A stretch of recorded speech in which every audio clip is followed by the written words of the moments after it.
Okay then guys, we are back and today we're inside of the incredible survival multiplayer game Dune Awakening, which is finding some recent success on Steam, which is actually doing really well. The game itself is absolutely incredible and I am lost inside of it at the moment, and there does seem to be having some issues at the minute. We've got some reports of issues with connecting to some servers, and we're going to be taking a look at some PvP problems that the game is having as well via some comment notices via you guys on Reddit. So we're going to dive into everything that's happening today.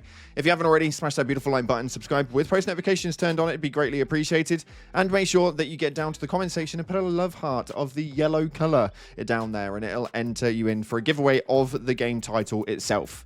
More of you guys need to be playing this, that's a renowned fact, so if we have to get you in there, yellow heart in the comment section, we'll announce that one in a few days. But let's dive into the game and see what it is that's happening inside of Dune Awakening. So starting off, they put up a post earlier on this morning that stated that they're looking into issues with connecting to some servers and they're going to keep us updated. Now, they actually posted up a little bit later on in the day about that with regards to what it is that's happening. They state that thank you for your understanding while we are worked on resolving the reported issues. Our investigation revealed that the incorrect server configuration at one of our providers caused connectivity issues in some regions. The problem has been resolved, but we are continuing to monitor our dashboards to ensure everything stays green. Please continue to notify us via the server reports page wherever your world or server is down for an extended period of time. This allows our teams to catch these issues more quickly than when they are reported in general chat channels. So make sure if you are having some issues, get over to the Discord and report it via the server page. It definitely helps out an absolute ton.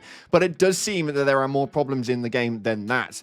This one right here is a big one because if you guys don't know how this game works, it is a multiplayer survival, meaning you are loaded into servers with X amount of people playing it. You all have your own bases, you make new bases, and it essentially locks everybody out of it, but has PvP aspects of it around the map in different areas. What this does mean, though, is that majority of it is actually a safe space where you should be able to make a base and it not get broken into, a lot like it would in like Rust or a game like that. Well, somebody actually put a comment in the Discord earlier today stating, hey man, just a quick question. I know you guys mentioned that base raiding isn't really a thing and that you'd be disappointed if you tried. My issue with that statement is the fact that it takes about a minute to crack someone's base open, replace their sub-thief, and then have access to literally all of their stuff. Is this intended? Now, this was responded to by Iggy, who is the community manager at Funcom and for the game Dune Awakening. And he responds with, that's an exploit. It's being fixed. Now, they are working on it at the moment, and this is one of those bug issues, the exploits or whatever you want to call it, that definitely needs to be acted upon sooner rather than later. So based on the fact that they're working on it today, I'd say that over the next few days, maybe after the weekend, we should be seeing a big fix for that one. Now, for me personally, they need to get that done before the weekend comes in and the big Excel comes in from players jumping on their servers and playing the game, because it is nothing worse than having all of your progression just wiped out and taken. It's going to stop you wanting to play the game. So the sooner they fix that, the absolute better. Somebody else also made a report and they stated, I've reported it, but could mission rewards get a temporary free spot when you get it so you don't lose it? And Iggy responded with, I think the team is aware, we'll look into it. Now again, this one thing that I'm really enjoying about this game, other than the fact that the game itself is really enjoyable to play, and it's so immersive, and it's so damn pretty to look at, the biggest key feature is the fact that community managers and the team itself are genuinely paying attention to what it is the community is saying. And as you know, we cover Helldivers 2 here for that very same reason. So it's really nice to see that other development teams are really picking up that whole narrative of how to actually listen to their community and how it is to action things as it goes. One of the biggest problems with this game at the moment, and one of the worst reports that it is receiving, is regards to PvP and the deep desert. There was this post that went up on Reddit earlier on in the week, closer towards when it actually launched a few days ago, and it stated, been going a lot of deep desert recently and have been in a number of PvP fights from small to large. The biggest issue I see, and hope that they fix as soon as possible, is the respawn times. Even when you win a long-winded battle, the losing team will just respawn instantly in the local area.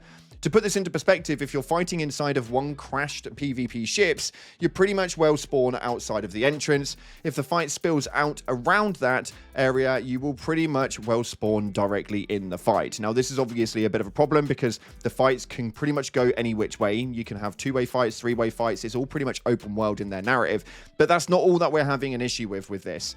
Overall, though, his TLDR is that instant respawn timers in the PvP area needs to be changed ASAP, or you need to spawn further away and find a way back. The longest respawn timer I've seen is 12 seconds. Now, the devs actually responded to this one because this has been a conversation that a lot of people have been having, and they've obviously seen a lot of talk around it. But Funcom Joel actually states, "We are working on a bunch of changes and fixes to these things. Please bear with us." So what this does tell me is that we were right about the updates and the fact that something should be coming very, very soon. There is a bit of a quality of life change that definitely needs altering at some stage or another. Bommy18 posted up on Reddit about 6 days ago now. So this is obviously going back a little while, and they've been working on this fix for quite some time. But it states, "Dune developers, I agree to have a defeat in PvP, but being crushed by an Orni that do not take any damage, no." Now, this post was absolutely huge and blew up over on the Dune Awakening page because he stated that, "I'm really disappointed to see that you cannot win versus an Orni crushing you every time. First solution, make damage to vehicles in PvP when they crush like this, and second solution, just disable crushing altogether," because it's absolutely huge. If you've got a Orni flying through the air and that's going against just somebody walking around, you're obviously going to lose, especially if it doesn't take any damage. Now, Funcom Joel, one of the Funcom developers, actually stated, "Yeah, sorry about this. We have people working on fixing the Goomba stomping ASAP." So again, something else that they're definitely working on. Something that's not so important though, but is still something people want to take a look into, and is something that's in a lot of these style of games, is to name storage containers.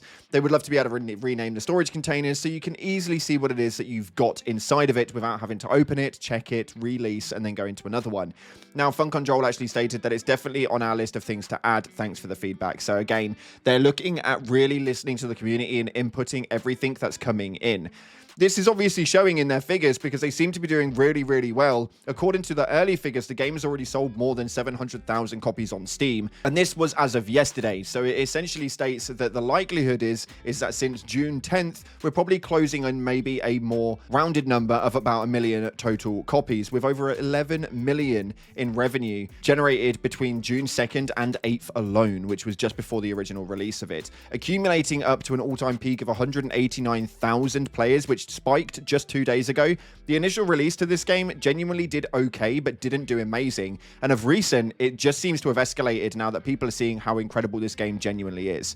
For me personally, am very impressed with the way that it is. And I think that they've just done such amazing inputs on this. So much so that their Discord is even taking a bit of a hit. A lot like the way that Arrowhead's Helldivers one did way back when that one first launched. It states right here, "Not letting me post in the game discussions. The Discord server is having some serious issues." And Iggy stated that they've hit the hard cap set by Discord.